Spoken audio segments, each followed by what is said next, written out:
Welcome everybody to Empowerment Point TV, where we help businesses grow by helping you on different aspects of your business by bringing you business experts in different areas of your business as well. My name's Debbie Small and I'm the founder of Empowerment Point. I have a track sheet here to keep us all on track, just to let you know as well. And you can watch our other episodes on Empowerment Point TV, and please subscribe as well. That way you'll know when our next videos come up. So, welcome to Business Dining with Deb, Business Treats and Takeaways. This is episode 6, which is getting your business through coronavirus. As you can see, we've tweaked our show a bit, so everyone is in their own home. So hello, everybody. Hey, guys. Hello. And we've also all BYO our own dinner, so I'll show you mine in just a moment as well. Now, I just wanted to ask you, are you feeling like the whole world has been reading this weird-ass crazy novel and we all fell into it at the same time? If the answer is yes to that, you're not alone, because we've all been feeling that way and we've all been through our ups and our downs. And you're in very good company. So that's why I've brought these amazing people here together to hit this topic from different ends as well. And they're all amazing people with amazing knowledge in their own area too. So when you're in panic mode, you don't think clearly, and we're going to talk a bit more about that in a moment as well. So at the moment, just stop and just listen to what these experts have to say to help your business. And then you can come up with different ideas as well. And let me tell you, there is no idea that you can come up with that is crazier than what is going on in the world right now. So think outside the square and have a look, and you'll be creating different things while you're listening to these experts as well. Also, stay tuned till the end as well, because we'll be talking about a new program that we are actually launching tonight that is pretty amazing, and all these experts that you see are part of it as well. I also wanted to thank our sponsor for tonight. Our sponsor is the wonderful Ashley from Dial a Geno's. I hope this is the right way. I don't think it is. Yes? Oh, good. Yeah. Dial a Geno's Pizza. Now, Dial a Geno's is at 254 Glen Ira Road, Elsternwick. Their food is fantastic. And they also are doing a lot of deliveries and takeaways at the moment. So give them a buzz, or you can go on to www.dialaginos, dial-aginos.com.au, and you can order your delivery that way as well. So the food is absolutely amazing. So just to show you, and Nikki has the same, and I'll introduce her in a moment too. So we have amazing, I've cut it all up so not to make a whole lot of noise during the show. Garlic bread, that's what we have. We have amazing, if I can show, pizza that I haven't started yet. Yeah, my favorite is Hawaiian with mushrooms, Hawaiian with mushrooms, spinach and feta cheese, something a bit different. Feta, yes. We also have, which he's very beautifully given us, a whole lot of nachos as well. We've got nachos. Nachos. Yep. And I also have chocolate mousse. Hey, how Now you you're talking? Get that man on the speed dial, I tell you. So the reason obviously I'm doing it this way is because usually I have a chef come down who sponsors, and we have the food here and everybody here. But as we all know, everything has changed at the moment. So what I'm actually doing is I wanted to show you that you guys too can order takeaway or delivery from your local pizza places or your local stores, because we need to help these businesses to keep going, but at the same time, they're not coming into our homes, so it's okay as well. So I wanted to show you that too. Okay, now I just want to let you know I have my good friend Nikki. She's at her place going through all the Facebook and everything to do with Facebook. Hi, Nikki. Hey, Nikki. She can see us through Facebook at the moment. And she's going to be writing down any of your comments and any of your questions. So please write your comments down, write your questions down, because we will be answering different questions on live online as well. So please write those down and interact with each other as well. That'll be really beautiful. Now, I would like to introduce you, I just wanted to let you know that my business empowerment point is ensuring that you have solid business foundations, which is really important. It's like a house. With a house, you need strong foundations to either stay as you are, to grow and scale, or to sell if you want to as well. So it's really quite important to do. So I would like to introduce you to the wonderful people that I have here. So firstly, I'd like to introduce you to Jeff Hetherington. Hello, Jeff. Hey guys, how you doing? Jeff is a boy from Brisbane by way of Melbourne, Jakarta and Sydney. Jeff is the profitability coach, founder of the Elite Business Institute and an advisory board chair. He works with business owners to radically improve their profitability, reduce their overwhelm, which is what we need now, and work fewer Fridays. Yes. As a result, his clients develop their head and wallet space to live a profitable life and give back to their community, which is really important. An award-winning marketer, Jeff holds a Bachelor of Education with 2 MBAs and spent over 20 years working as a C-suite executive in Australia and Asia with companies like Jardine Matheson, Dairy Farm International, Amcal Chemists, Vodafone, Camera House, Telecom New Zealand, Telstra, Coles Myer, University of Sydney, Cisco and CSIRO. He specialises in turning complex concepts into workable strategies and tactics for his clients to use. Jeff has 2 businesses, the Profitability Coach, which focuses on individual coaching and board advisory, and the Elite Business Institute, an online coaching and mastermind program focused on taking established businesses from 6 to 7 figures. Hey, Jeff. Hey guys, how are you? What have you got for dinner tonight? So for dinner tonight, my middle son, who's in his mid-20s, made a fantastic butternut pumpkin and garlic soup. Oh, yeah. So I'm having that, and I have to admit, I had a few nibbles before we came on air tonight. So I'm having that. I've got my Yeti mug full of coffee, and I've got some coconut water as well. So I'm well and truly set up for the rest of the evening. I'm ready to go. Perfect. Beautiful. Welcome. The next person I'd like to introduce you to is Drew Brown. Hello, Drew. Hello, folks. Hey, Drew.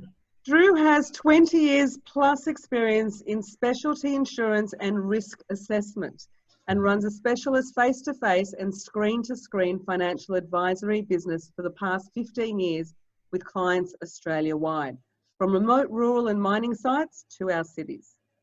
He's been recognised and awarded by non-industry bodies for his use of technology to connect people and markets and his vocal anti-discrimination and inclusive stance on Australian financial services. Well done. Good on you. Yes, Drew is no stranger to personal tragedy. He lost his first fast-growing legal career to a fast-growing throat tumour. After being declared totally and permanently disabled, unable to speak for 2 years, he fought back, retrained and relearned and recovered. Well, it's nice to have you here tonight, Drew. And I haven't stopped talking since, and that's possibly the problem. But anyway, go on. Today, he runs a specialty risk insurance and assessment advice practice for clients Australia-wide who all want to know how to better protect, plan, and provide for their family and their business family. Drew writes for industry publications, is a regular judge and assessor for accounting professionals, and certified as a B Corp in 2015. Drew, can you just tell us very briefly what a B Corp is? A B Corp is an organisation who believes that many of our social problems can actually be fixed by a clever business approach. And in effect, we would say that the B Corp community is a worldwide and growing community of like-minded businesses that want to connect with the community in a more meaningful way and actually JV and partner so that the business acumen and skill can actually be applied to what is a social problem. Because really, businesses today, we say, require a social license that only the community can give. It's got to be give and take. Fantastic. Thank you for that, Drew. Much appreciated. What do you have for dinner tonight? Well, tonight I'm having a selection of cashews and walnuts and everything else, so that'll keep me going. And of course, I do have the death by coffee. That's possibly my 4th or 5th cup this afternoon. So I am here and I'm going to be talking and talking and talking, and I'm so excited. Fantastic. Well, welcome on board. Thank you. And now, Miss Tracy Sheen, I'd like to introduce you to. In a 30-year career spanning marketing and sales for Australia's largest retailers and telecommunication carriers, Tracy has developed a reputation as the digital guide, known as that person who follows all the tech updates, looking for the impacts and improvements in the lives of everyday business owners. Perfect. We need digital tonight, so thank you. Tracy is a pioneer in the Australian podcasting community, creating the globally successful Not Another Business Show, and acting as a judge for the Australian Podcast Awards since their inception 4 years ago. When she's not having virtual dinners with us, she's an in-demand speaker, MC, workshop presenter, and commentator on the changing digital landscape for business owners. Welcome, Tracy. Hi, guys. Hey, Tracy.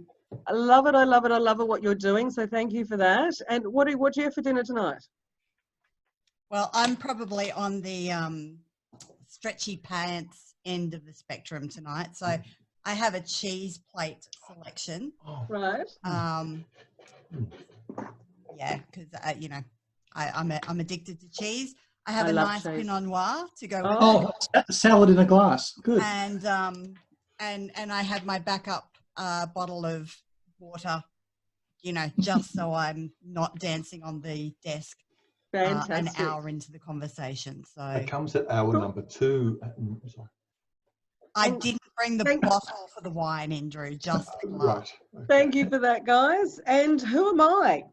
Well, my name's Debbie Small, and I have an over 25-year career spanning in sales, customer service, and training. Some of the companies I've worked with are Telstra, Optus, Vodafone, the Australian Retail Association, Harvey Norman, LJ Hooker, and 40 Winks, as well as a number of employment agencies, training companies, and businesses within the service industry. I'm a business foundation and growth strategist, and I have a passion for getting the best out of others and helping business owners have better businesses with less stress. So Empowerment Point was founded. Empowerment Point is also about bringing business experts together so everyone gets the most updated information. And when I'm not hosting my show that you are now watching, Business Dining with Deb, Business Treats and Takeaways, I'm creating ideas to help more business owners, keeping updated with what's happening in the business world, and catching up with friends virtually over the phone. So welcome everybody to our show. Now, I first want to start by talking with you, Drew.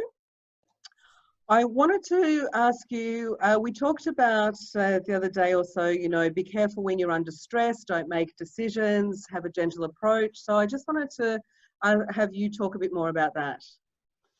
Look, I think at the end of the day... Drew, hold on, Jeff. Drew, you're up next. Jeff? It's okay. Drew could probably talk about being under stress far more than I have, because, I mean, his story is a fantastic one, and it's a testament to the strength of will that the guy has. Look, what we were talking about the other day was simply that at the moment everyone's under an awful lot of stress. They're overwhelmed. I'm trying to figure out what we used to talk about before COVID-19 came along, because every conversation seems to be about it. Every news source is about it. Everything on Facebook, on Insta, wherever you go, it's all about that, and it tends to be all bad news. It's number of people dying, number of people infected, number of unemployed, so that creates an enormous amount of pressure, especially on business people. And tonight's about business people helping you get through COVID-19 and hopefully not just survive but thrive when we get to the aftermath of it. So, but the problem is when you're under enormous pressure, what happens is you tend to just react to the outside stimulus, and you make decisions without any consideration. So what happens is you panic or you freeze, and then you make bad decisions. And the best way to handle this sort of thing is to literally take a breath and step back, so you stop reacting and you begin responding. When you respond to stress or outside stimulus or problems or issues, you take a moment to think about what needs to be fixed. You think about what you can actually control and affect yourself now, and then you can actually move forward in a way that's going to be a lot more positive than just a knee-jerk reaction. So, the whole atmosphere at the moment, the whole environment that we're all in, is almost, you could almost say it was designed by a team of evil psychologists to make business people jump and do the wrong thing, because there's a lot of people doing that at the moment. There's too much, people aren't responding, they're reacting, and that's a bad thing when you're under stress. And that was the whole reason I brought you all together tonight, is because you come from different areas in your business, and we can hit it from different areas and help people to stop panicking as well. So thanks for that, Jeff. Drew, I wanted to ask you in regards to you, we were talking about the first thing that you need to do is to have a look at your exposure. Absolutely. Look, the first thing I do when I walk into a new situation is to look at my exposure, which means what in my first close circle is happening and how does it relate to me and my business? And then what's in my outer circle and happening, and whether that relates to me and my business. So at the end of the day, I suppose there's two main things you'd like to see. What's the exposure of risk coming into your family? And then what's the exposure of risks impacting your business, and whether that becomes a domino issue that also affects your family. So I think one of the interesting things we have today, and I wrote my idea down earlier on, which is we have to acknowledge the emotional problem before we can address the economic problem. And we have both at the moment. So looking at exposure, we have to admit that we have families and loved ones, and we have commercial pressures and businesses that we also may love. They are sadly the different sides of the very same coin. So that's where you start. So you were also talking about there are two different types of insurances that you should also look at, or exposure you should look at. So one is your professional and the other one is your personal. So can you just give a few examples of the personal exposure and a few examples of the professional exposure that could be? Absolutely. So in looking at how we measure what our risks are, we have to look at what are the two categories that they're in. So we have what's called general risks or general insurance, and that's like car insurance or mobile phone insurance or glass breakage or engine fusion insurance. Those types of insurances talk about things, whereas personal insurances, and that is the domain in which I work, measures the risks to people, to your business partners, to your children, to yourself, to your disability, to that. And first of all, you have to recognize that there are two types of insurance, general and personal. And because there's two different types, you won't know what you're covered for unless you know what type. The majority of business insurances have to be renewed every 12 months. It's like driving a car. And you have to confess how many Mercedes-Benz dealerships you've rolled into. Otherwise, they might not give you insurance. So from a risk point of view, it's very important to know what is a general insurance product. But your life insurance, your income protection, that is a professional insurance or personal insurance. Because once you've got it, as long as you pay the premiums, it can't be changed on you. So it's yours to keep. The professional insurance, the personal insurance can be changed on you. The professional can't. Have I got that the right way? No, other way. So we say general insurance is for general things that can be changed. Right. Personal insurance for professional people, once you've got it, it's there forever. Okay, so people need to have a look at what they're. So what do the personal insurances? What things does that cover as well? Yeah, from a business point of view, a personal insurance might have income protection for the business owner. Okay. It might actually have someone who's the key person to the business, or the key revenue generator insured. Because if your head engineer falls on his head, that could affect your business, and that's a real problem. So you want to insure the person who creates the wealth. Okay. It's a slight distinction with massive results, and it's one of the things that today people call me up to say, I've got life insurance. Is it affected by COVID-19? It's not. Oh, wow. Okay. Because it's a personal insurance product. Once you've got it, no matter what changes to you or your health or the situation, it's yours to keep. So it's really important at the moment to check your insurances, check what it does cover. Now, just say someone doesn't have the insurance that does the personal insurance you were talking about. Can Yes. they still get it now and still be covered for this? The good news is, absolutely. I'm working from 10 a.m. to 10 p.m. 6 days a week, purely for this reason. Because a personal insurance already has within its mechanics pandemic compliance and issues and structuring. We've actually thought through all of these things. And this is the time that we are designed for. It's sad time, but it's, in a way, at least we put a floor underneath the feet of business owners and their families. That's what's so important. When you have stability, then you can start thinking better about how to manage the upswing. Okay, so it's really important at the moment to have a look at what ways you might be exposed, so you can actually seal those ways at the moment so you can move forward. Absolutely, absolutely. Okay. Are there a couple of things that you can mention that businesses may not realize that they're exposed to? Absolutely. Three very bad things. Number one, a director's guarantee. A director's guarantee is something that a bank might say, oh, just sign a director's guarantee, but a director's guarantee connects the director and all his personal or her personal assets and liabilities and family members to guarantee a business debt. If you have signed a director's guarantee, you need to know that has a domino effect that has to be stopped from falling onto your family. And there's a solution for that. Number two, most bank facilities that are sold to small businesses are, here's the words, at call. You need to know if your leasing arrangements or your business lending or your mortgage is at call. This is the reason why you must know this. If something is at call, it can be called up by the bank or the funder within 7 days. So if there's a change in your health, that may trigger an at-call requirement. So all of a sudden, because you're off sick, you can see where this is going, the funder is able to call up your loan.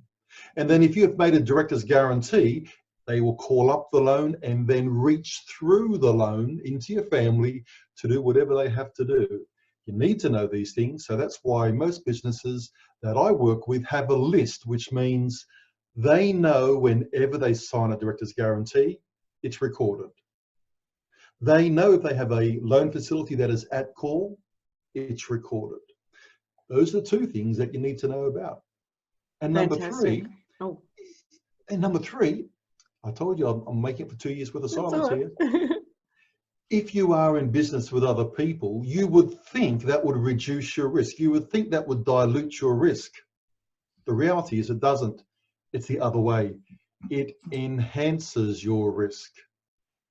And we can actually show you the statistical reality that the more people you have in your business, the tighter the risk will be. And we say, look, don't take it personally. It's just statistical. It's the numbers of life that we all face. And I'll say this, the challenge of our current turbulent time is that we take our eyes off what we have to face every day, that there are families who need parents and income and a backup.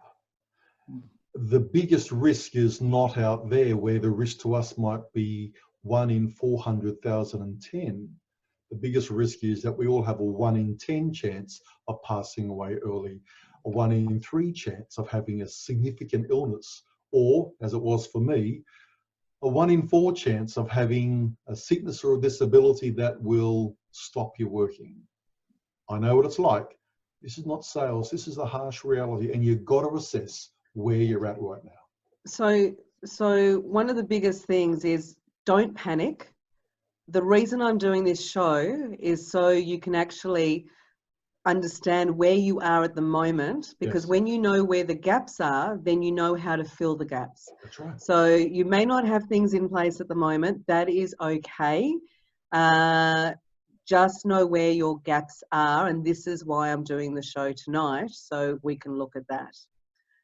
Okay, thank you for that. And also, you were, just one thing, Drew, before I move on, you were also saying how to make sure that you do have your life insurance, your will, your power of attorney or power of enduring attorney, and income protection as well. So these are things that you guys can write down and talk to your insurance person about as well.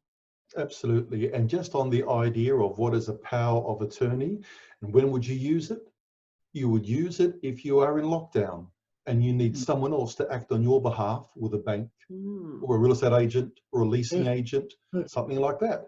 Today is exactly the example of why you need to have a written power of attorney for your family and your business. You know, right now, we can see it.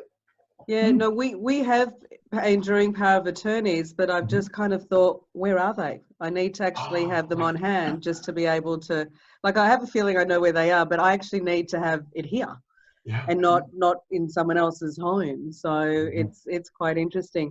Thank you for that, Drew.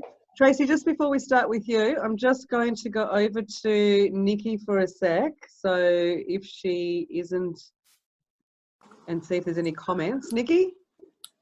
Hello? Hello? Hello? Hello? What, have we got any comments at the moment? We have no comments at this point in time yet. Okay, not a problem. Not a problem. Thank you for that. That's my pleasure. Okay, we've muted her.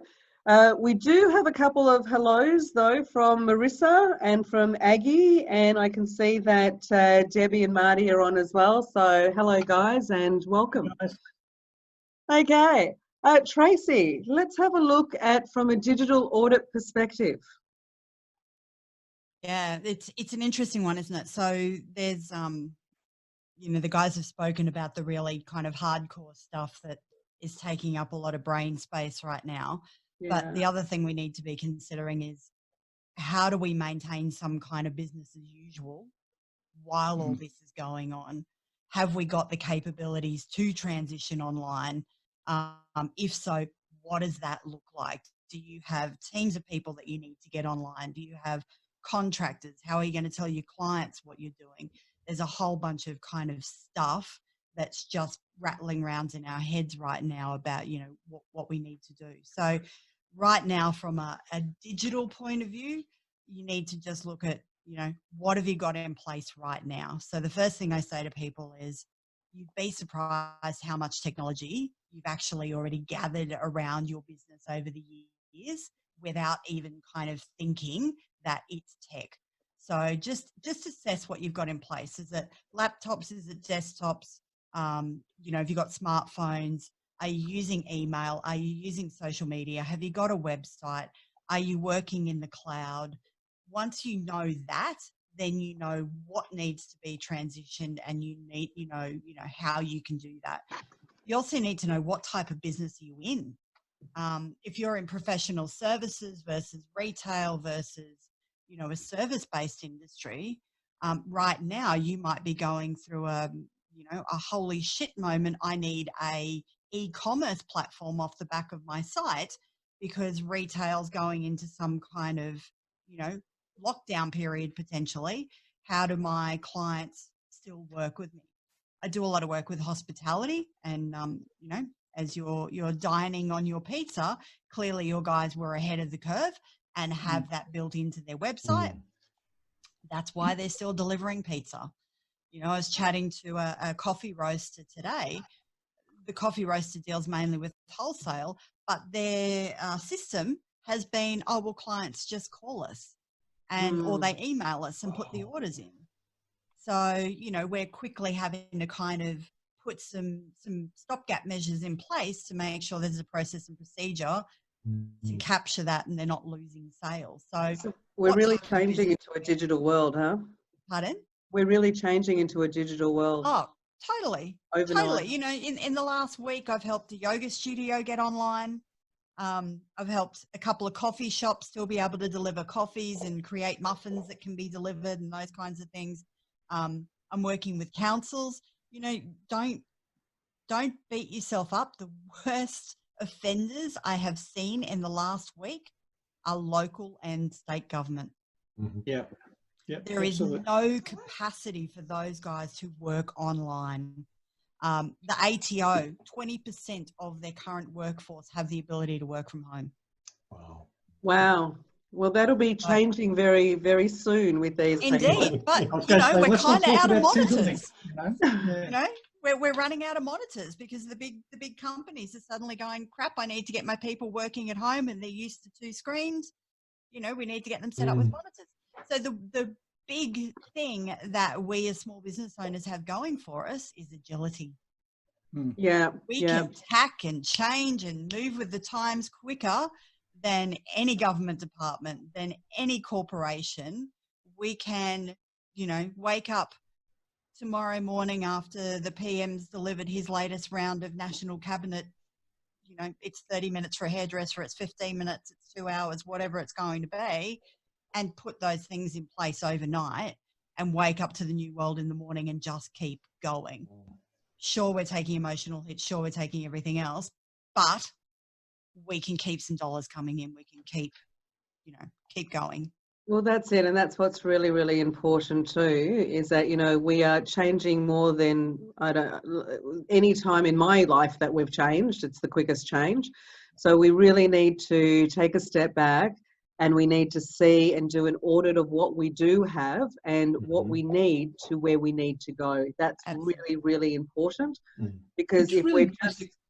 Sorry, Deb, it's really basic stuff. People need to get very clear on where they are now, what they need to do to keep their business going, and where they want to be post-COVID-19, because good times will come again. And you know, we need to have some hope with that. So it really is this idea of getting a very, very clear point, like what's the picture of my business now, right now? What's my online capability? What's the product I sell? What's the problem I solve? Who do I solve it for? How do I charge them? How do I deliver it? All the basic questions now. And where do I want to be in the next 90 days? Because my firm belief is all small businesses have got 90 to 120 days to reset and reconfigure themselves so they're on a growth path for the rest of it. Those that don't do that are either going to fall off the edge or they're just going to hold on tight.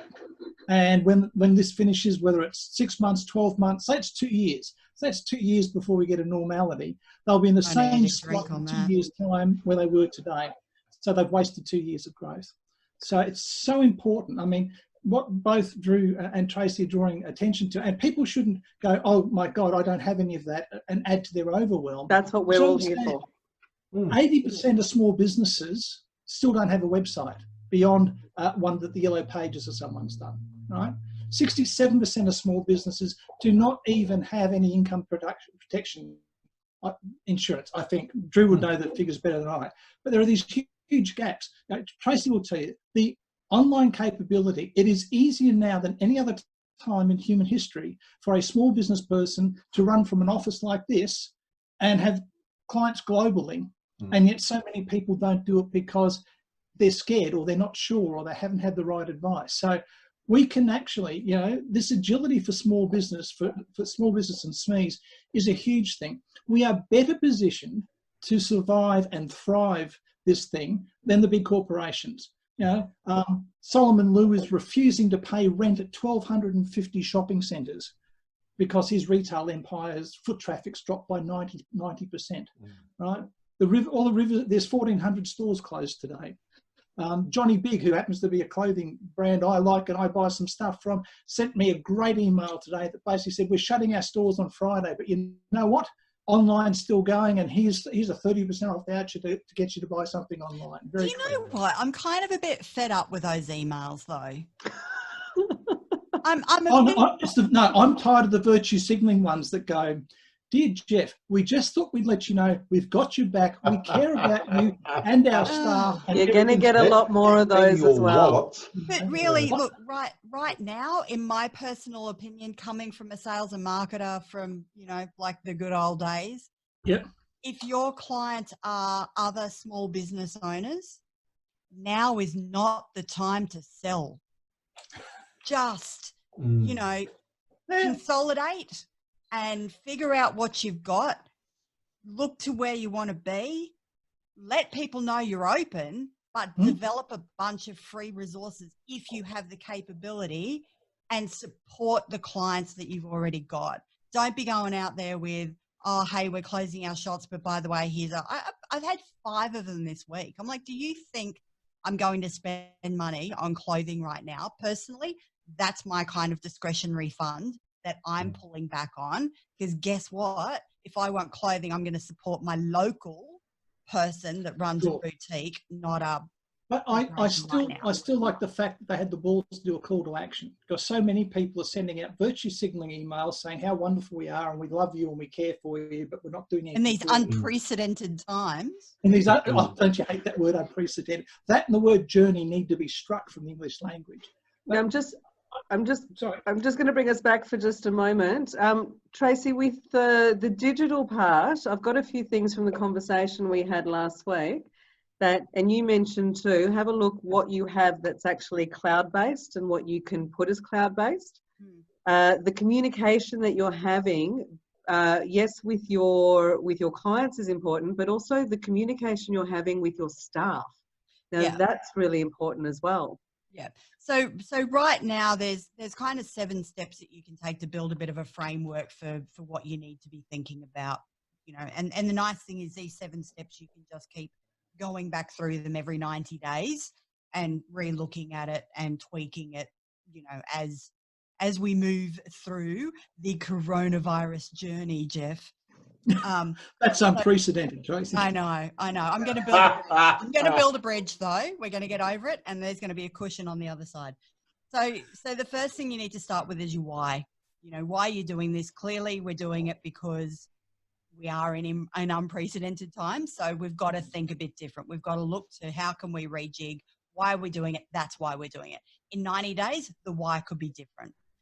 Then we look to who. So who is this for? Who are our clients? And by clients, that could be your internal staff as well. So don't forget, you know, think about what's your messaging to your team members. You know, that's really important. We have another business that we've run for 12 years. And this morning we had to put a couple of our team members back to a couple of days a week. So, you know, what's that messaging? We were very clear with those guys from the outset that, hey, you've got holidays. Let's see what we can do. Let's use the holidays up. Let's keep you, you know, on the field for a couple of days. And we're going to check in with you every week and just see, you know, where things are. So keep your messaging clear. Keep it, you know, just talk to people right now. That's what they need. Keep the conversation the same with your suppliers. So in my business, it's predominantly contractors. So the first thing I did was get together with my contractors and go, right, guys, this is what's happened. These are the clients that we've lost. These are the clients that we've still got. This is what I'm focused on right now. This is what we're going to do together. So you're keeping, you know, the light shining on everyone, and everybody knows where they're at every step of the way. At the same time, build your own little, you know, pity party network. So the guys on the call here are my go-to people that if I'm having a wobbly day, you know, I can still check in and I know I'm not going to be judged, because our clients get it, right? We're all small business owners. We're all going to have shitty days. And we're all in the same boat. We're all in the same boat. Oh, there's another one. In these unprecedented times, as we journey through the waters across the bridge, we're all in the same boat. But you can't be seen to lose your shit with your clients. Like your clients will not maintain faith in you if every time you're on the phone or on Zoom, you know, you've got the tissues and you've got the calculator out. So you need that separate group of people that you can just have your moments with and then put the face on again and be with your clients. Can I just jump in there and underline what Tracy's just said? Why do we do this? Is it just to commercially survive? Jeff, no doubt, will talk about that later on. One of the things I want to say is because people follow leaders. Brands are leaders. The good brands are good leaders. The crap brands are crap leaders. And just to underline what Tracy said, I've been watching a particular brand interact with one of my colleagues for the past 3 months. My colleague has put a lot of money into a service from that brand. And I've watched that brand's social media, and it's been crisp and it's been good, but there's something wrong. They haven't acknowledged the reality of our current lives and the lives of that brand. It's as if they've either ignored it, or they are above it, or don't know what to do with it. And because I can't see myself in their world, I'm starting to suspect, because they're not leading. So I think this is a key issue that we need to address, because you can't address the commercial until you address the emotional. Tracy, back to you. Thank you. The third one, after we identify the who, you know, the clients, the team members, everything, is the what. What's your message? And right now, people are in overwhelm. There's too much stuff going on. So when you're building your 7-step framework out now, my suggestion right now for your message is we're still open, or we're closed, or, you know, very simple, one message, not a good example of what not to do. And I'm not going to get political, but the mixed messaging that we're getting from government right now. We're not going to close the schools, but states is closing schools. We're not doing this, but that's happening. There's no wonder. So be consistent. Exactly. Just keep some consistency. And once your one message is clear, then you can tell that to your team members. You can tell that to your contractors. You can tell that to your suppliers. And if anybody asks them, hey, what's going on with Drew? Is he still operating? Yep, he's still operational 6 days a week, 10 a.m. to 10 p.m. because people just need to get their personal exposure sorted right now. And if they jump on Drew's website, if they jump on Drew's social media, if they jump anywhere around Sapience, they're going to see that same message. So what's your one message? In 30 days, 60 days, 90 days, usually I'd say 90, but my God, we're living in times where things can change by the time we're on. And there's a boat in there somewhere on that journey. Exactly. So, you know, maybe right now it's week to week. Check in. Is your message still the same? You know, or every other day. And relevant. Is it still relevant? Well, that's point 7. So you're getting ahead of the time. Back to you, Tracy. The next one is how. How are you communicating? Is it email? Is it video? Is it social media? And just look at getting all of those platforms in alignment. So, you know, look at all of the platforms that you're currently speaking to people on. So your email, your website, your social media. And in social media, don't forget you Google My Business. That's the one that always seems to slip through the cracks. Do a bit of an audit on those and put that consistent message out across all of your platforms.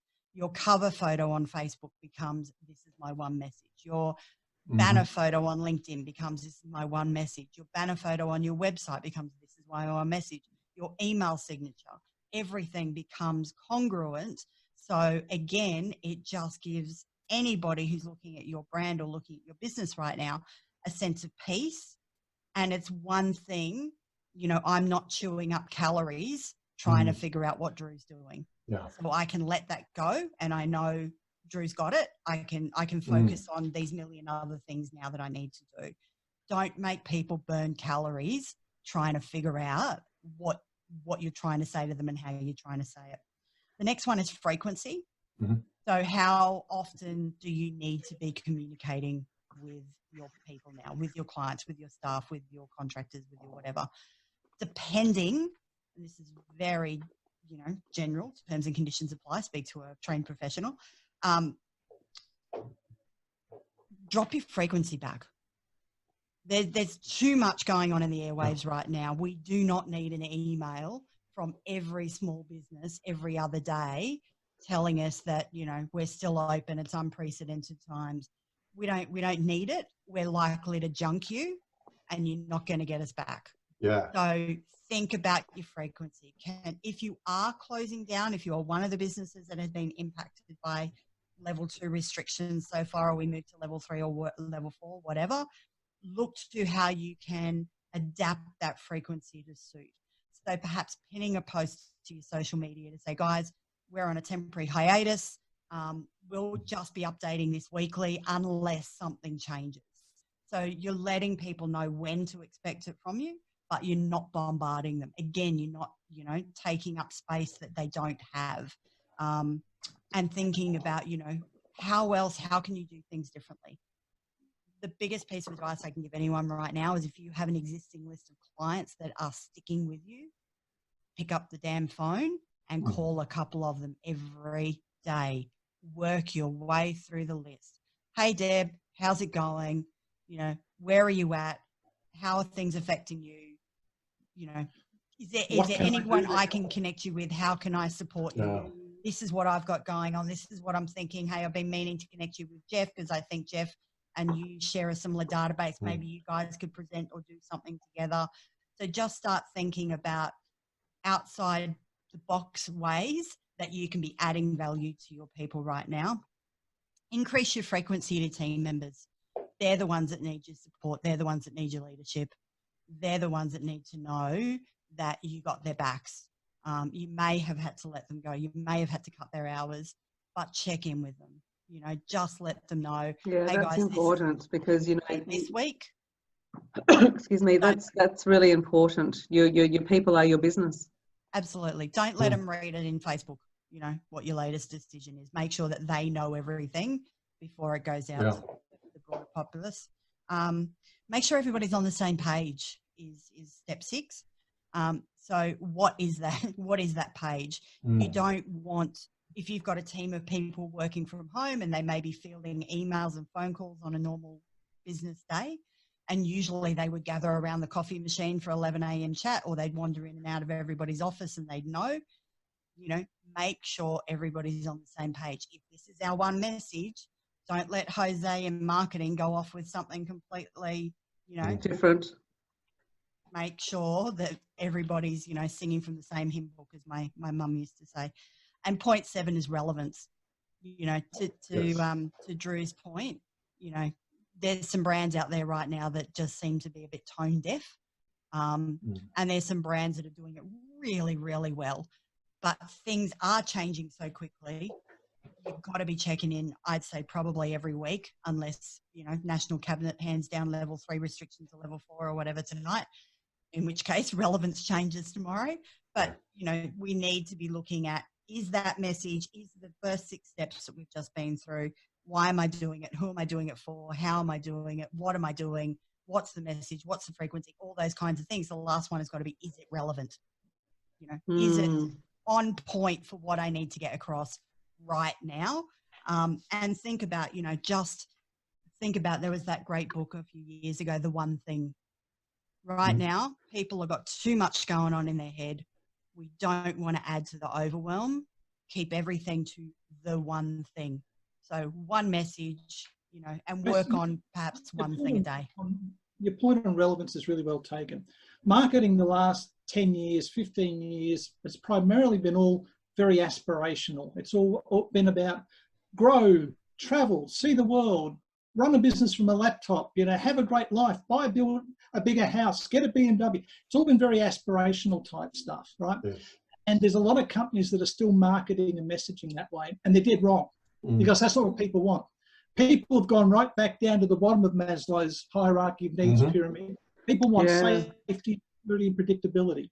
So if your marketing message is not talking to people about how they can feel more secure, how they can keep their loved ones safer, how they can exert a bit more control over their life so it becomes a bit more predictable, then you've just lost the battlefield against any of your competitors that actually do it. Yeah. The marketing message, the overall one, has to be about safety, security, control, and predictability, because they're exactly the things that people are feeling are totally at risk at the moment. They're not interested in the latest BMW. They're not interested in a bigger house. They're not. They'd love to go to some deserted tropical island, perhaps, and be away from everyone and do that type of social distancing. But at the end of the day, people want safety, security, and predictability. And that's the message. So anyone who's listening, if you've got a small business and you're marketing stuff that's all aspirational like you were doing 3 weeks ago. If you're a Gucci or a Rolls or something, stop it. Change it. Or if it's about timeshare where you can just go to a stranger's place, stop it. Stop it. I mean, look, I did a down and dirty webinar last week, and you guys were there. Thank you very much. But my whole point about that was, you know, it's happening. It's not if, it's not when. We're living in the middle of it. It's changing. Right. So we need to be reassessing all the things we do. And too many people are in set and forget. I got some emails that obviously someone had fed me into some email trail, autoresponder, and it was talking about stuff which probably marginally interesting at best 6 months ago, but at the moment was so far off message that it was just funny. So like Tracy said, I've junked an awful lot of people whose email lists are on. We've all got time right now in a certain aspect, right? So we're looking for things to clean up. And trust me, those emails coming into my inbox right now, I'm like, okay, I'm going to actually open that one up and scroll down and unsubscribe right now because I can. And unless, of course, you're dealing with Zanui, which means you unsubscribe every day for a week and they still send emails. But I'll get off my... On that, like, to me, now is a great time to be actually building a database. Yeah, it's the best time to be doing all of this is right now. All of us on the call, we're all in, you know, service-based industries and professional-based industries. All I'm doing right now, I know the clients or the niche that I have that have some cash.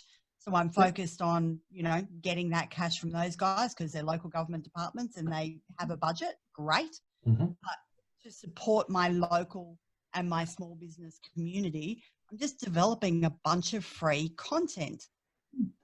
So, you know, here's your 7-step marketing framework. Here's how you build it out. Some quick videos on, all right, here's a tip, here's a checklist, here's a something. I'm a HubSpot partner. I can hook anybody up with a free HubSpot CRM database account right now. I've got time to teach you guys how to do that. That's a great way for me to build an emotional bank account with those business owners or those potential clients that when the good times roll, I have to hope, and I have faith in humanity, that that emotional bank account, they'll be on my database. When they're ready to spend, they'll say, do you know what, over the last 2 months, 3 months, 6 months, 8 months, 12 months, I've got nothing but good quality content that's made a difference to my business. Right now, I'm going to go and chat with Jeff. I'm going to go and chat with Deb, because those are the guys that, you know, were in the trenches with me and helped me out. At the moment, if you can be of service and to help people, you'd be crazy not to. And you're quite right. People don't want to be sold stuff. I've probably done half a dozen, people call them strategy calls. I've just done half a dozen how can I help you calls with small businesses. Now, quite frankly, none of them so far, anyone who would be the right sized business to be a client of mine, although I'm happy to help them. But over the course of those calls, I've been able to talk to them about what they were doing, some of the issues, and show them a way out. I mean, one of the guys actually runs ocean kayaking classes. I mean, you reckon he's not concerned with all the beaches being so it can be people like that, and someone else runs quite a substantial one. But the bottom line is Tracy's point's so right. If especially if you're in a service business at the moment, if you're able to offer help and service to other people in the business community, you're going to build up points in that trust bank account, which hopefully will come back. Everyone will. Some people are going to be users and they'll grab what you've got and run off. That's fine. But they always were.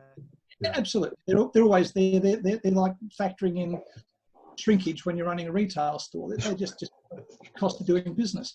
But I mean, the majority of people are going to go, you know what, I can't afford to work with Tracy at the moment, or gee, I really need that income insurance, but I can't quite get there yet. But when I do, I'm going to talk to Drew. Or when I do, I'm going to ring up Tracy. And that's the thing. And again, even more importantly, they'll tell people in their community. And it's all the fine threads that tend to drag people to us. Get calls. So I think that's gold. Gold. Not just service providers, right? I was chatting with my hairdresser today because I messaged her earlier to say you've had the reprieve from the 30-minute, rule. Right.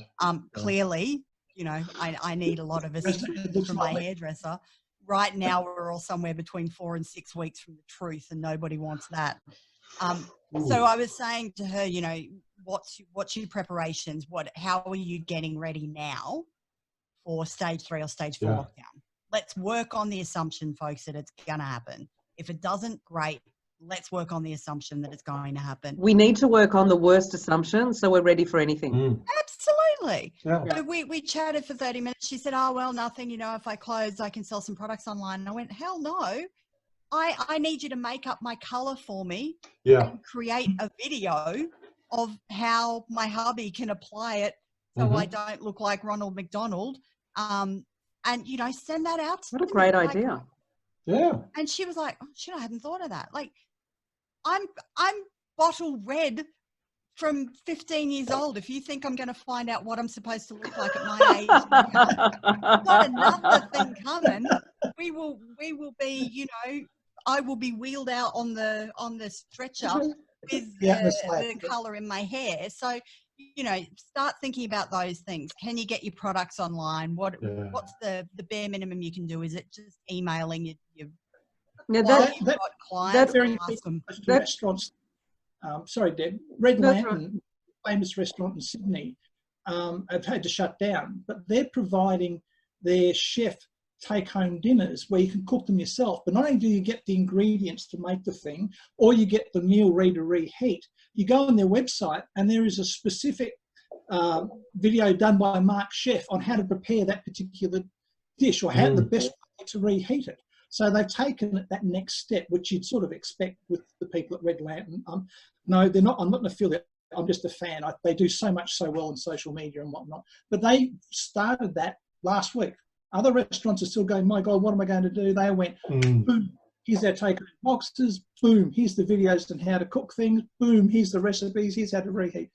Exactly what Tracy's suggesting for the hairdresser. So people need to think about how to leverage the technology available to value add so people are going to stay with you. Definitely. And I think, one of the small things there before I throw it back to you is that those ideas don't just come out during a stress reactive mode. It's through a you have to pause. stop. It's a stop. And hence that is the new skill for the modern business. How can you stop and apply your mind and your creativity to some stuff? And all this brings us back to what I was about to go into, which is fantastic that you guys have already started, which is thinking outside the square. So, you know, the virtual hookups that people are doing. And Jeff, you were talking about the gift certificates and Punch Lane Restaurant as well. Yep. Punch Lane Restaurant in Melbourne, very famous restaurant. I have some happy memories back in my Telstra days. It was one of the go-to places, but I've also been there with my wife, Lynn. We had a great time, but they were very smart too. I mean, when this all started, the first thing they did was they sent an email to all their lists saying, hey guys, things have changed. We've upped our sanitation. This is what we're doing. This is how we're cleaning. This is what we've done in the restaurant. We've taken tables out. We're doing this. So they reacted straight away. And then when that changed, they said, okay, guys, sadly, we can't have you come and sit with us. But you know what? You can still have a Punch Lane dinner. We will deliver it to you. We can actually deliver I think they were doing silver service or tablecloths. And the bottom line is, the same would be delivered to you. You know, some of our great wines, some of our fantastic cheeses that you only get from Gippsland, we'll bring them out to you. And then I was taking the next step, which was, you know, we're only going to do takeaway. So, you know, we're going to provide some recipes. But again, right at the front of the curve thinking. So to take Drew's point up, these guys weren't reacting, responding. They were stopped, thinking. They paused, they thought about how the hell can we keep money coming in, because cash is always king. It's a cliche, but particularly in times like this, you've got to control your coin. Oh, okay, it's we'll do that. But cash is so important, and that means things like, you know, talking to your creditors, getting in touch with your debitors. There's a whole heap of stuff there which we may or may not go into, but you need to be controlling your cash. And these guys got out on the front foot and did it. Now, how successful they'll be, I don't know, because hospitality's thin margins and cutthroat anyway, but they're out there fighting the good fight. You know, the other thing to that point, Jeff, is when we're in the middle of this stuff and a lot of, you know, as you said, hospo guys work on very slim margins. I do a lot of work. We own a coffee roasting business and a coffee wholesale business, and it's tight and it's shit out there right now. You're so caught up in, I've got to speak to the banks, I've got to speak to the ATO, I'm letting staff go, I'm doing this, like I'm just getting weighed down with everything. That's the time to have your group, to have your posse, to come in, have a virtual wine and go, what do I do? Because often you cannot see it for yourself. But, you know, Yes. I can chat to Jeff, and Jeff will go, well, what if you try this, or what if you try that? And immediately, like ping, ping, ping, ping, ping, we start bouncing ideas and things off each other. But if I sit in my little corner just looking at spreadsheets and going, how am I ever going to get out of this? Yeah. You know, reach out. This is the time. The one thing that small businesses do impeccably well is we network. So now's the time to reach out and organise a chat with a couple of other folks and go, just need a brainstorming session. I need to get out of my head and be looking at some other stuff. And that's what we're all here for as well, to help people do that too. And also, sorry, Deb. No, I was just going to say, what are your thoughts too? We were talking about buying gift certificates from businesses to, you know, help their cash flow, and that we can utilise either now or afterwards. The biggest issue, I was speaking to some people yesterday about this. So I was saying, I'd like to help them, but what if they're not in business when it comes due? Well, if they're not in business, it's $20 or $50, so what? But that 20 or 50 bucks could mean all the difference between people surviving or not. So I think it's a great idea. I mean, you know, we support our local fruiterer, our local butcher. The bakers closed before this because people weren't supporting enough. Hasn't local businesses like really taken, you know, suddenly we've gone from, you know, losing our manufacturers to our manufacturers literally saving us. And now we've also gone from, you know, our small businesses who were not starting, but they were crumbling. And now we really need our small businesses. So all of this local stuff is, you know, we need it now. The gift certificate thing is simply buying forward for people to help them out. I mean, whether the government comes in, I mean, there's all the loans and things, but loans have to be paid back. You know, at least with the gift certificate, a service has to be provided. If they're not in business, you know what? You've lost some money. Now, if you're crazy and go and buy $10,000 worth of gift certificates from a company, from a business falls over, well, that's a loss. But I was talking, you know, 20, 50, 100 bucks would make a big difference if everyone did it, but it's not a huge amount at this stage. I've done it this week. I got a $50 gift voucher with my nail technician, you know, because she's had to close, and I went, well, you know, I need you to be here when things come back, because, you know, my hair's going to be a mess. And the nails well, back on the front door with my gift certificate and knocking on it, you know. I have to say, I've actually, and if people know me, I'm going to actually do a video on my page. The people that know me, my nails have always been really, really long, and people who used to see me with purple nails. Not only did I have it taken off last week, which I can always repolish, that's not a problem, but I had my nails for the very first time in many, many, many, many years cut right down, so my hands are easier to wash. I've done exactly the same. Oh, you've done the same thing. Yeah. My mother has always had really long nails, so, you know, I've always had really long nails, and, you know, they're all cut down now. So, yeah, things that we I just didn't manage to get in to have my gel polish removed before she was closed down. Oh, okay. She's put a video up on her page to say, here's how you can remove it at home yourself. It was like on Facebook where people were saying, you know, 30 minutes for hair. That long enough. A couple of very brave men went on there. Yeah, it's crazy because it never takes 30 minutes.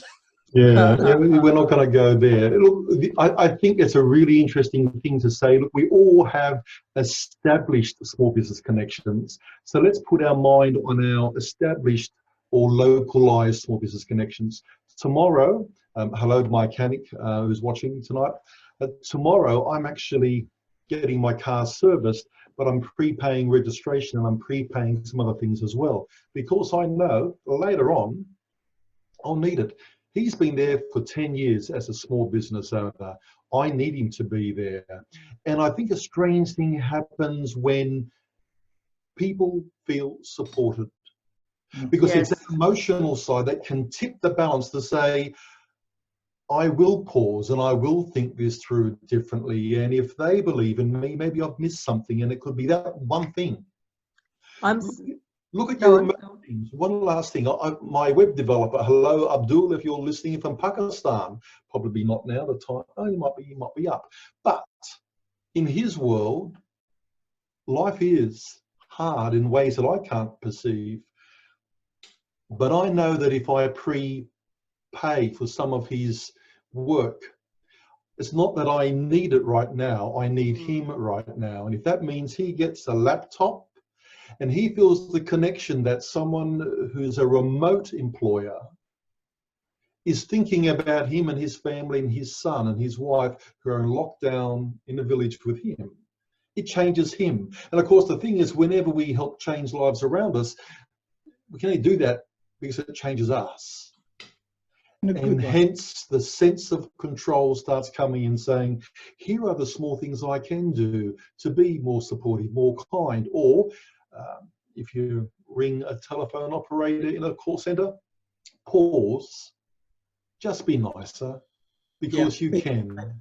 I see, be kind. I see people now supporting each other more than I have in so long, and I'm just like, I'm amazed in a wonderful way of, you know, the support, whether it's local community support, whether it's, you know, support that we've all been giving each other in the business world as well. It's just friends, family. It's just really, it's been incredible, which is fantastic. And Jeff, you wanted to talk about the 3 H's? Yeah, I do. Just to round off what we're talking about there, I mean, Tracy's point about using your networks is really important, and you've got to do that. And I mean, I talk to these guys quite a lot, and they've been great for me during some tough times. The other thing is, without sounding too self-serving, make sure you get some damn good expert advice as well. Yes, get some very important experts beside you to help you make the right decisions, because, you know, as well-meaning as our friends can be, their advice is not necessarily cutting edge or not necessarily what you need to hear. You will occasionally need to hear from people things you don't want to hear, but which will save your business. So get some, by all means, use your relationships and your networks to buoy you up and share your issues and get some advice from them. But just make sure you back that up by getting some good, trusted expert advice as well. So you're saying Karen on Facebook is not the go-to source? Yeah, or a Jan. You know my story about Jan. She just don't. Yeah. And my apologies out there, which are nice people, and also to Karen's. It just happens to be their 2 current memes that are going around. The 3 H's are how I'm thinking about businesses moving forward. We don't know how long this is going to last. This could last 12 months, 2 years. I've seen predictions 3 years before things get back. But there's going to be 3 types of business. It's going to be the first stage is what I call the help. So they're the ones who are feeling helpless. They want the government to bail them out, and they're frozen because they're in such a state of overwhelm and panic. Yep. They're the people that are going to fall off the edge. They're going to fail. Before they get to a survival, get to viability, they're going to just fail because they're looking for someone to bail them out. The next stage is what I'm calling the holders. They want to hold on to what things are, and they're going to fight tooth and claw to keep what they've got going till they get to the other side where they can open their doors again, right? So they need support and help, but they're being proactive and they're damn well trying to do some things, which is great. The third group, third H, is what I call the hopers. They're people who've actually got hope, and they know bad times end and good times come round again. And they're the people that are focusing on resetting their business. They're resetting their marketing to reflect messages of safety and security and control. Yes. They're resetting the way they sell their products so that they can do a larger digital component. I had a great conversation this morning with a woman who runs a fantastic branding business, and she's taken what used to be a face-to-face multi-day workshop thing and turned it into an 8-week online course, which is just going to be fantastic for people. So she's taken that step back, right? I've got another client who we've added a shopping cart to one of their business, and they sell a lot of safety equipment. But my point is, the smart ones, the hopers, they're going to stop, they're going to reset their business, they're going to reset all the aspects of their business that they can control to maintain their relevance to the marketplace and to position themselves to grow and thrive at the other end. So whether it's 12 months or 2 years or 6 months, they're going to be positioned. And that brings me to the final point. All 3 H's have pretty much got, I think, 90 to 120 days to get positioned. Mm-hmm. I think we're going to see enormous amounts of the helpless, the first H business owners collapse in the next 3 to 4 months because they're frozen, they're panicked, and they're just waiting for someone to help them out. I think the holders are going to, in the next 3 or 4 months, settle back, they're going to diminish. They're going to winnow down their business. They're going to cut down their staff, their presence. They're probably going to cut their marketing and advertising budgets almost non-existently, which is always a mistake small business makes. They're going to cut their training budgets, which is another mistake that businesses make when times are tough. Instead of reducing, they literally put them to the axe. They're going to be there in the next 90 or 20 days. But the hope is the next 91, 20 days, they're going to look at how can they stay relevant to their market, how can they reset it, and how can they deliver their product, their service, or their transformation to their clients in a way that works without having to be face-to-face with people. So my advice and what I'm saying with my clients is let's work the next 90 days plan so that plan can take you forward 12 months, 2 years. So you're actually surviving and growing. And that's what every good business should be doing. So if you're in the first stage, if you're feeling helpless, you want the government to bail you out, go and get some help. Find someone who will help you, who will hold your feet to the fire and help you change your mentality around so you reset your business, so you remain relevant in the marketplace. Because this marketplace has changed. It's not the marketplace that was here 3 weeks ago. It's different. Can I say, or not?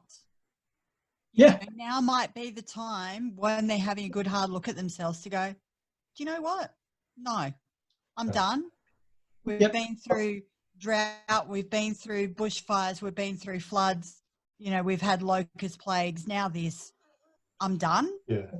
I'm gonna go away, reset my adrenals, and then get a job when this is all done, or go and get a job packing shelves right now. Or even they'll change the business that they're actually doing to be something else. Absolutely. Yes. And that's the really big thing I think about thinking outside the square at the moment and looking at, you know, doing an audit on your business, having a look at where you are, where you want to go, what are the gaps in between that you need to fill, and having a look at, one, do I need to do business differently than I'm already doing? Yes. Two, two, that's just a given.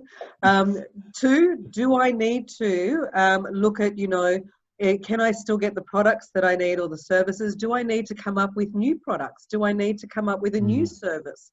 You know, it's really about thinking outside the square, being creative and doing things differently at the moment, because that is what this time calls for, is doing things differently to how you did before. Can I suggest nothing's off the table right now? Yeah. I agree with you. Totally. 100%. Literally, I've had Post-it notes all over the wall for the last couple of days, just looking looking at every service offering that I've had and done in Unusual Comms, and looking at what I'm moving towards with the digital guide. And I've just gone through with a red pen and gone, nah, not doing that anymore. I'm using it as an opportunity to jettison the stuff that I'm not necessarily enjoying, and going to clients as I'm speaking to them, you know, using my data to speak to clients and see how they're doing. What do you need? What do you need right now? And then from that, I'm starting to percolate and marinate on, all right, how could I develop something that is plugging the gaps that I'm hearing? And that's the great thing, is that you're seeing this as an opportunity. So, you know, if people are out there are panicking, stop panicking for a moment, because it's not getting you anywhere. Just stop for a moment and, you know, have a look at where you are now, where you want to go, and what you need. And it's about total creativity at the moment. You know, there is nothing that you could say or do that is crazier than what is going on in the world right now. So, you know, really think outside the square, come up with some new products, come up with some new ideas, you know, do a brainstorm with people as well. You know, there's a whole lot of different things that we actually can do to utilize this time as an opportunity in our businesses. And that's what's really important as well. And also I wanted to add the 3 things that we mentioned last week to look at too. You know, have a look at, yes, your business, have a look at your financial position, have a look at your physical position and your health position as well, because, you know, we need to be as healthy as we possibly can at the moment, or at the moment moving forward. And we need to change different aspects in our life, and a lot of people already are.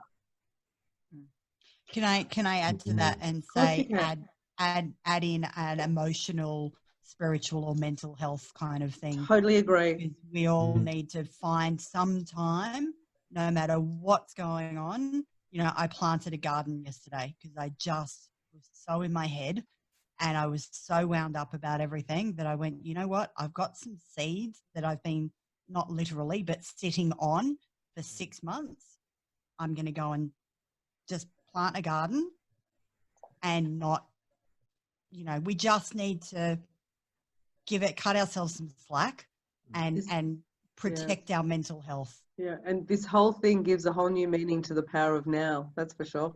Oh, It amen. does. And do you know, I was saying this to Drew because when I was planting the seeds, there was something really kind of metaphorical about the whole, you know, this tiny little thing getting put into the dirt and then getting completely covered up in the dark.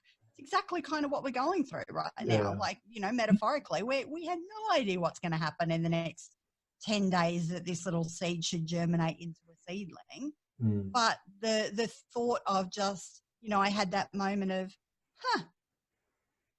this is kind of what we're all going through, you know, as I'm planting my little seeds. And I'm going to get to watch that grow and watch my ideas and watch, you know, the new way of business germinate along with those seeds. So very true. Following on from Tracy's thought, Debbie, I think there's an interesting thing to help people pause, and that is ask themselves this question. Am I a technician or am I a business owner? And on the scale, which one am I leaning towards? If you are a business owner who's just been busy being a technician, it may be that you haven't had a chance to pause, consider, and evaluate. Technicians, employee mindsets, that's not going to get you where you need to go. Business owners apply business principles, business insights. And I think the message from Jeff is, how relevant is your brand? Because the reality is this: people connect emotionally with brands. If they didn't, billions of dollars would not be spent to achieve that.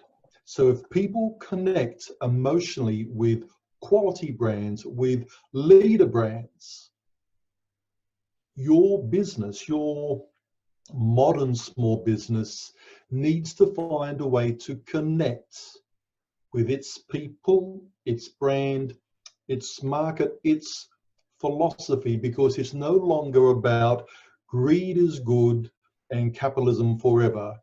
There is an issue of social license where community and business is actually enmeshed, and we need each other because we're all in this together. Yeah, we are. We all have families and friends and lovers and dogs and cats, and we're all in it together. So let's pause and look at that. But are you a technician, or should you really be thinking like a business owner? And it's interesting that you said that as well in regards to, you know, beforehand your brand was your story, and, you know, you need to connect emotionally. And now more than ever, you need to connect emotionally with people as well. And your brand is more your story than ever before. So it's like it's given us a big push to do things a lot faster of what we were doing as well, which is quite important. And I just want to bring us back just to one thing too, just to help people think outside the square a bit as well. Birthday clubs, what do you guys think of that? So for people to do birthday clubs and be sending, you know, you get this on your birthday. And we were speaking about, you know, it could be something like pay for three, but meals for four. The birthday person gets their That's the classic restaurant birthday club where the restaurant sends you out a gift certificate saying, hey, it's your birthday on Saturday. If you book a table for four, because you're the birthday person, your main meal. Now it's delivery or takeaway. Yeah, well, what I've said, that's normally at the premises. Yep. So what I've suggested to some of the restaurants I know is they turn that on its head and they say, hey, if you order four, we'll deliver them, but you only pay for three. Now, since that time when I've started talking about that, of course, the Prime Minister's come out and said you can't have big family gatherings. So whether that will still hold or not, or whether 4 people counts as a big gathering, I don't know. You could pay for a little extra delivery. So I know someone was having a 40th birthday party tonight, and they all lived local to where I live, not getting together, but the restaurant is delivering to everybody's house, and they were getting together like we're doing for dinner, all eating from the same restaurant, you know, all drinking the same wine, still celebrating. Yeah. But the restaurant was able to deliver to the, 8 or 10 or whatever it was houses. Yeah. Tracy, that's called a remote restaurant. Yeah. That's a Nice. fantastic idea. I actually got an invite yesterday, which was a weird invite, but understandable, to a Zoom invite for my nephew's birthday next week. Lovely. Brave new world. Brave new world. I have to laugh. I wanted to ask you, Drew, in regards to insurances, obviously there's no speaking events happening, but there's speaking events, I guess, online at the moment as well. How can, is there anything that speakers need to look at in particular for their insurances at the moment, or not really because they're now online? No, that's a good point. So when you're looking at speaking as a professional and you're looking at general insurance to cover that, you really are governed by what the general insurance underwriter will do. It used to be they would say, we will insure 10,000 people and you pay a certain premium, or we'll insure 5,000 people and you pay a certain premium. Now they're saying, we aren't insuring any groups. Okay. So this is a classic case where you need to understand what general insurance is, because it flexes and changes even while you hold the policy, because you don't actually own it. It's held in trust for you. So for professional speakers, the main thing is, if you are speaking and also you have an online education, the one general insurance policy can actually cover you for both. Okay. There's actually specialty underwriters who totally understand and get what a professional speaker does, what a professional trainer does, and they say that is the market we want to be in. So if you don't have an advisor who talks with you to find out what market you're in, it's like going to an open air meeting on DIY brain surgery, and then you go home with a butter knife and try to remember where the incision was. It's crazy. And it's back to what Jeff talks about, which is expertise. There is opinion, then there's Jan on the internet, then there's expertise. And experts often take longer to think it through because they are legally not allowed to hurt you or to let anything bad happen to you. This is about getting a second opinion, getting a professional opinion, and realizing that that's what business owners do, because that's how business owners survive and that's how they become relevant. So speakers right now, unless your insurance policy grants you access, you'll probably find that the event insurance would prevent you from being there anyway. So speak with your general insurance broker, tell them what you need, and ask them to keep tabs on the changes there, because it's really, really important that you understand general insurance is for stuff, personal insurance is for people. And also too, I very much doubt anywhere around the world at the moment there are any events speaking happening. Everything is online at the moment. Everything is virtual. So you'd be surprised. There was a guy online on Facebook in one of the groups that I'm in, still wanting to go ahead with a group of 80 people on the weekend. How many people would have gone into that? And the amount of conversation underneath it, just kind of saying it won't go ahead. The interesting thing was, instead of taking that advice, the feedback on board, he got really defensive and started to rip into each of the commentators. Oh, Lord. And you kind of go, right. So clearly stressed, clearly, looking for income himself, which is why he was trying to push it to go ahead, but not the smartest move to take it to rip into the people that are just kind of going, buddy, it ain't going to happen. And some people are still being in denial about a lot of things. And I think, slowly this week and next week, they're getting out of it. Sorry, Jeff, I didn't hear you. I'm just saying the first stage, that's helpless behaviour. That's being frozen and locked into a pattern or an old pattern. Yeah. I mean, Craig Harper, who some of you might know, he writes funny books and he swears a lot, but he's a very, very good life coach. Now, he's got on Facebook and gone, well, that's screwed me. That's my next 9 months of speaking engagements all cancelled. And that's how I make my living. And he said, so you know what? I'm going to do the same things, but I'm going to do them online. He says, so I'm learning about this Zoom thing. So he's actually done that. And he's gone back to places he was doing speaks for, and he's actually said, I'm going to run them on Zoom, I'm going to do them live. And he's actually got people paying to listen to him speak to them over Zoom, which is great. So he's fantastic.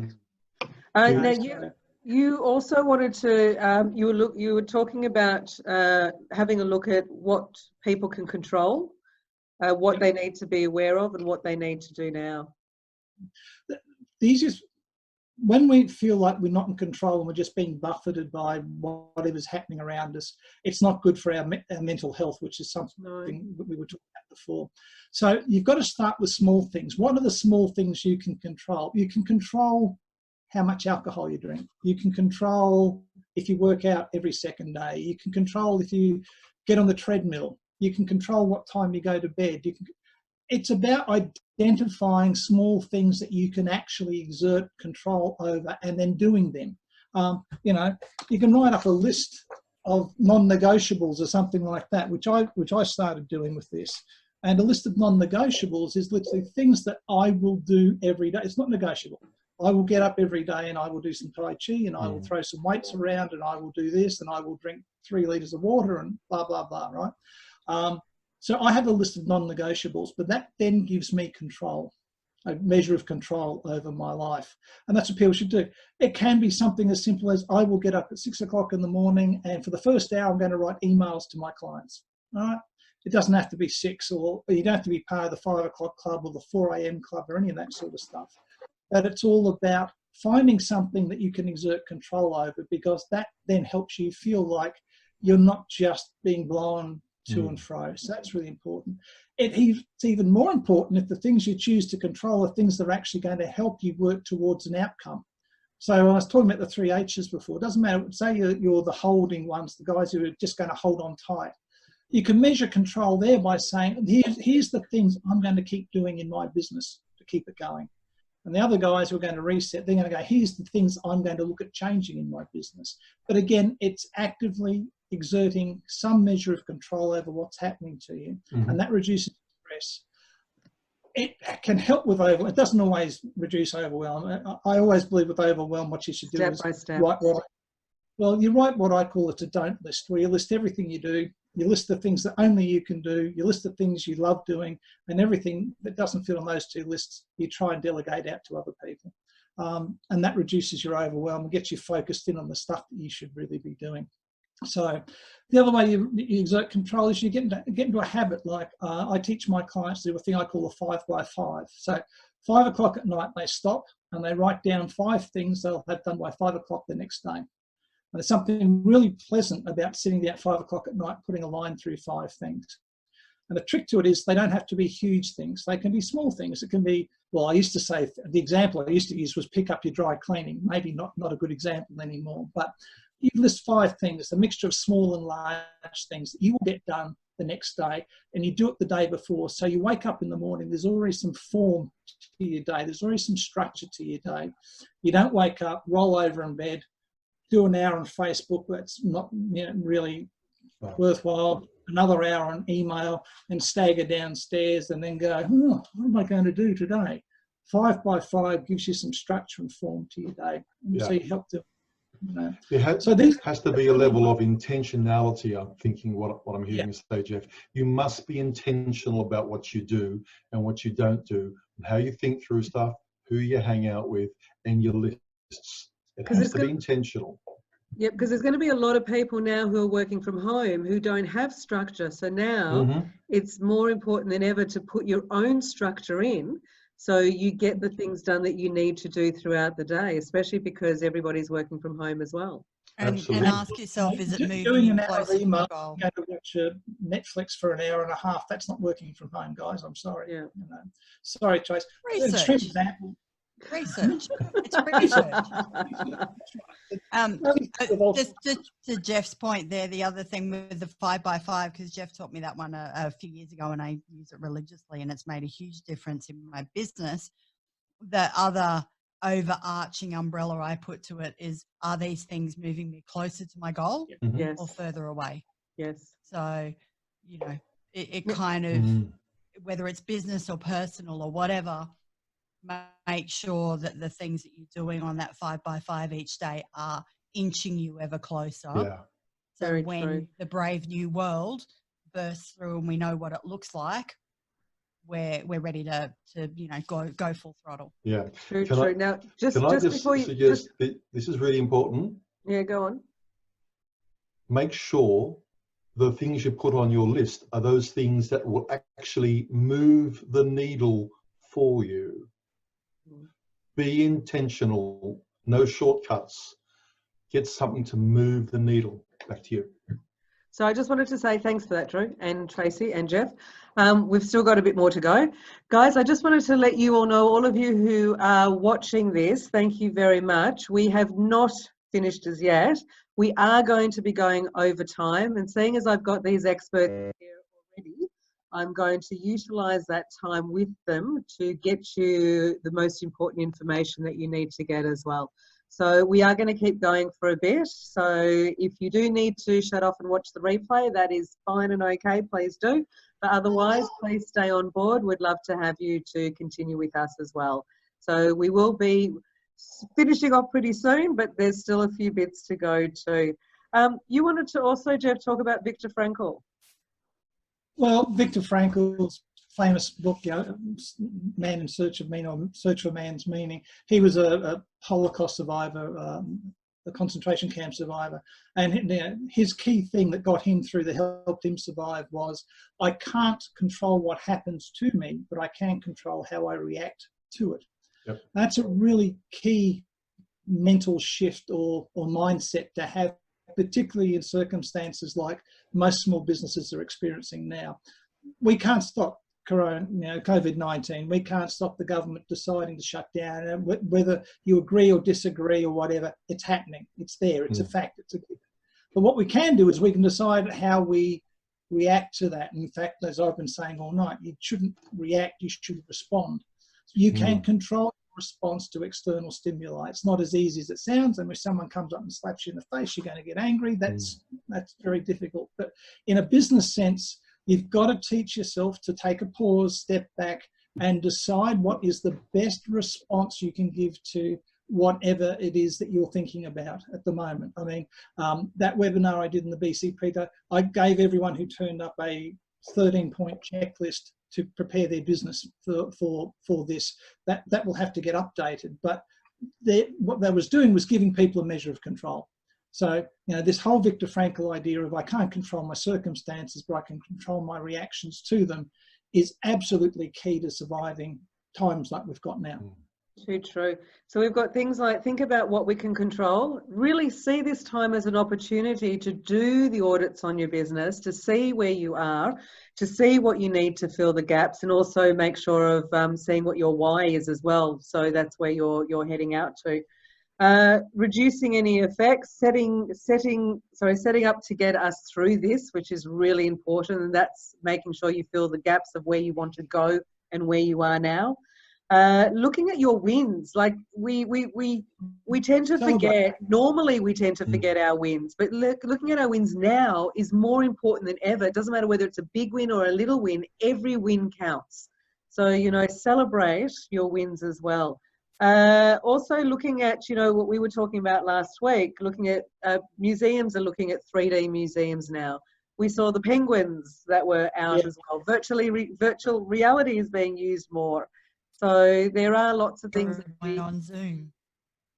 There are lots of things that we can do. I actually have a dinner. Nikki and I are catching up for dinner on Friday night at her house and my house via Zoom. We're eating dinner. Or WhatsApp or Skype.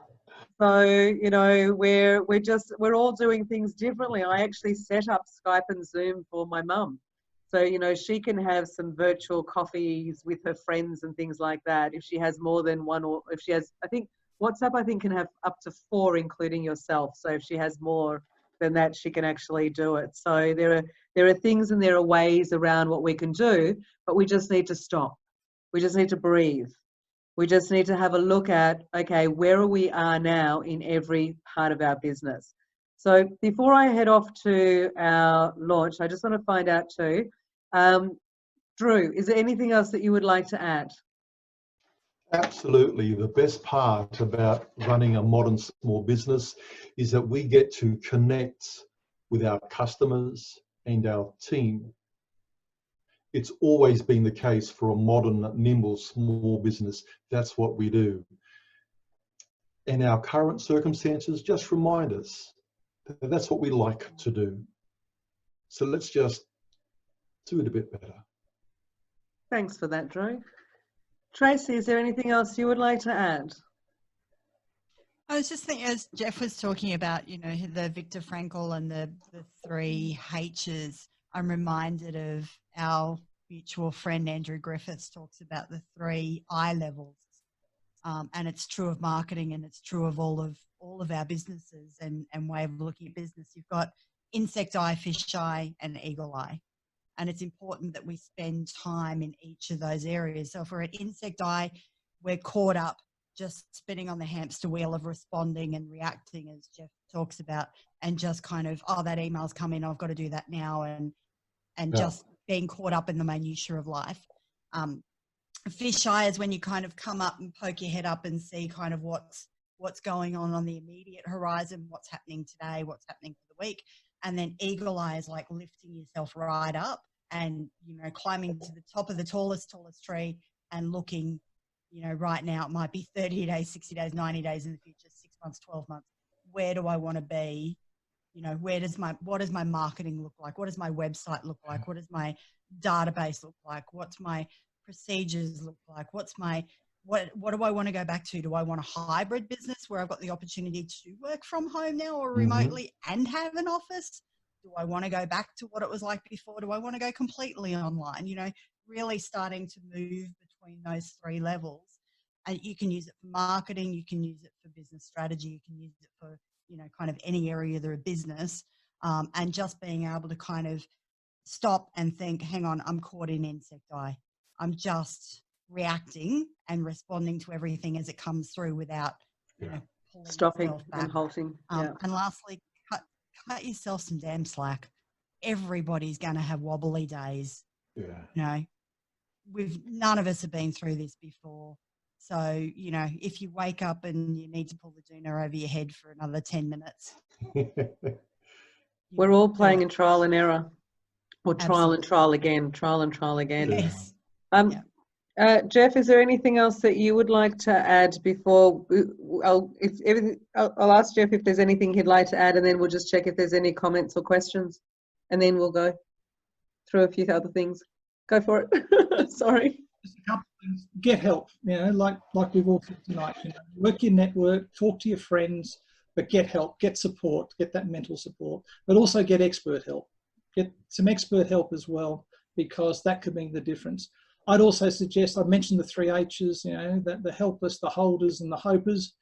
Pick an H and go for it, and decide the next 90 days you're going to position yourself and your business firmly at a holder, or hopefully at a hoper if you can.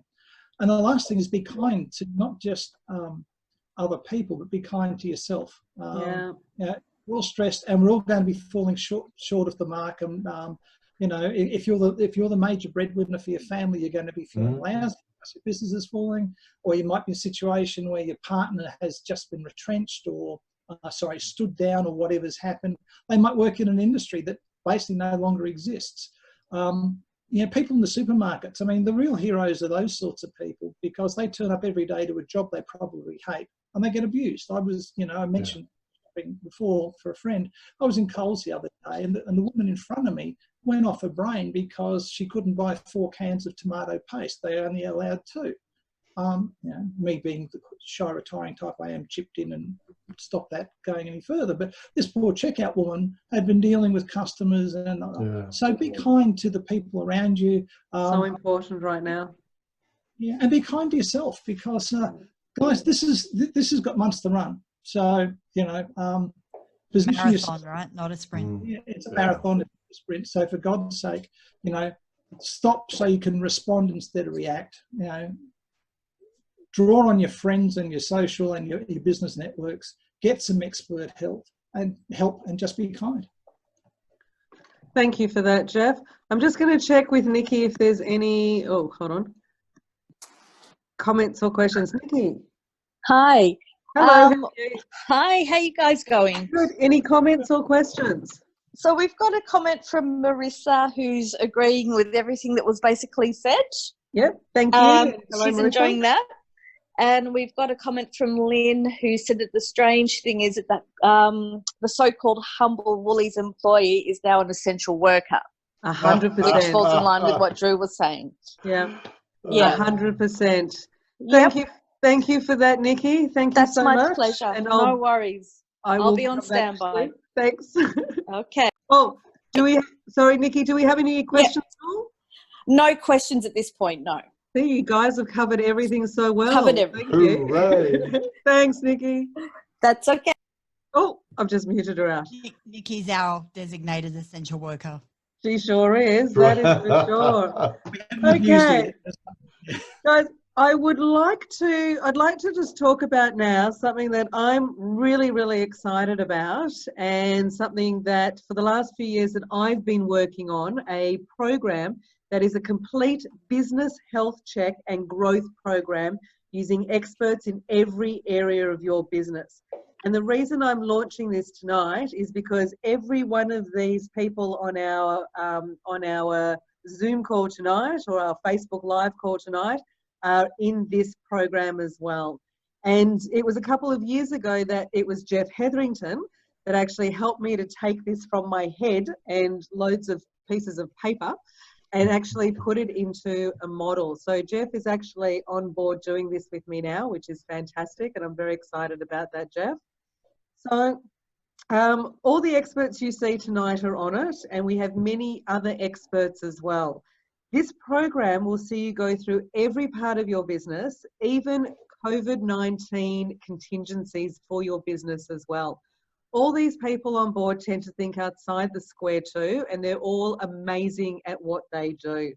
So if you'd like to know more and be part of this amazing program to help you get through your business and through coronavirus and stronger on the other side, please do email me at hello@empowermentpoint.com. And there is no better time than now to get into this program. We will also be building a community of people as well. So we will all be there to support each other, all be there to be there for each other. And before I continue on anything else, I'm going to hand you over to Jeff Hetherington. If you'd like to add a bit more, that's right. We're going to try and build what I'm calling anyway, a community of business practice. Now, this is going to be about helping you identify and find the best business practices for your business. Now, whether it's getting legal advice on the setup you have in your business, whether you're a sole trader looking to go to a company, whether you're a company that's looking to go to a limited partnership, we need to look at that. If you want to be doing more work in the public space as an influencer and you want to have the right image, we've got a couple of stylists who are going to help with that. Right? If you want to make that transition from thinking like a technician to a business owner, like Drew mentioned before, we've got a couple of mindset people in there who are going to help you do that sort of stuff.